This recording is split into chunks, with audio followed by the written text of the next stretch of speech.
My name is Douglas Duckett, and I am an elder at Knox Presbyterian Church in Cincinnati, Ohio, although I am not currently serving on session. Growing up in Cincinnati in the 1960s and 70s, and well into adulthood, my greatest fear above everything was being publicly attacked for being a homosexual. Until my mid-20s, I knew that if anyone even found this out, I would kill myself. So deep was the shame that society and religious teachings had infected me with. But I did come out as a young lawyer at 26, found love a year later with a medical student studying to be a psychiatrist, and in 1989 we joined Knox Church. We were open as a couple from the start, even appearing in the church directory together, and I was ordained as a deacon in 1991 in quiet defiance of the national church policy that at that time banned the ordination of open and honest lesbians and gay men. In 1995, I was again nominated to office, this time as an elder. I did not seek the office. The nominating committee called me and asked, and I had absolutely no desire to be a poster child in some public fight. I just believed, then and now, that when the church asks you to help, you say yes if you can. But this time it was not quiet. Our then clerk of session was an assistant U.S. attorney who had said nothing during my earlier ordination. But Knox was now searching for a new senior pastor, and he made his move. He told our associate pastor, acting head of staff, that if I were ordained, there would be a challenge, and if the presbytery appointed an administrative commission, that would freeze everything, including getting a new pastor.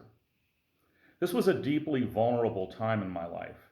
I worked for a conservative county government that might react poorly to a public fight. Just over a year before, my closest friend, my touchstone, had died from a brain tumor, and I was devastated. My mother had developed Alzheimer's disease, and I was trying to find care solutions in the face of her furious resistance. I had grown up unchurched and had never belonged to a church before Knox, and now I faced losing that church, which had come to mean everything to me and to Brett. I distinctly remember talking with Brett about what we thought would happen. They are really good people at Knox, I said, and they have always treated us well. But I'm not sure that they're brave. I don't think they ever had to be brave. In the end, if it's a choice between ordaining me and getting a new pastor, they will feel badly about it, but they're going to throw us over the side. Brett agreed. We were despondent about that because we knew that we could not stay in a church that had labeled us unequal and unfit. The clerk of session played his best cards, ambushing session and trying to scare the leadership into backing off. It didn't work. Session proceeded, my nomination was improved, and I was ordained in January 1996 in a mostly empty sanctuary during a massive snowstorm.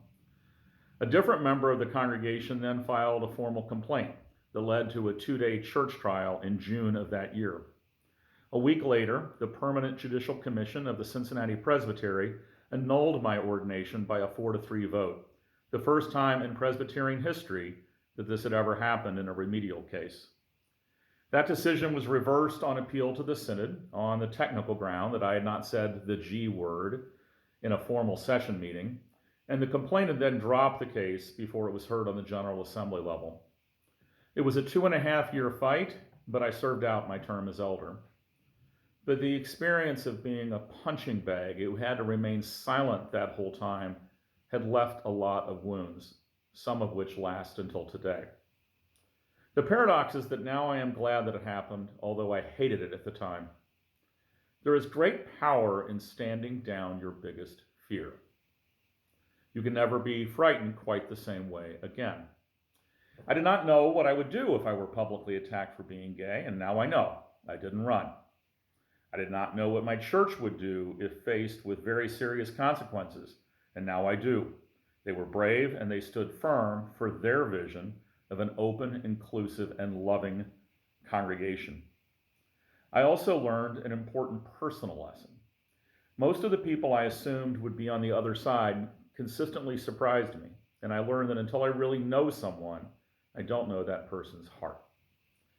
17 years after the case ended, Brett and I stood before Knox Church in a crowd of 165 people, and were legally married after more than 30 years together. It was a moment I could never have even dreamed of back then.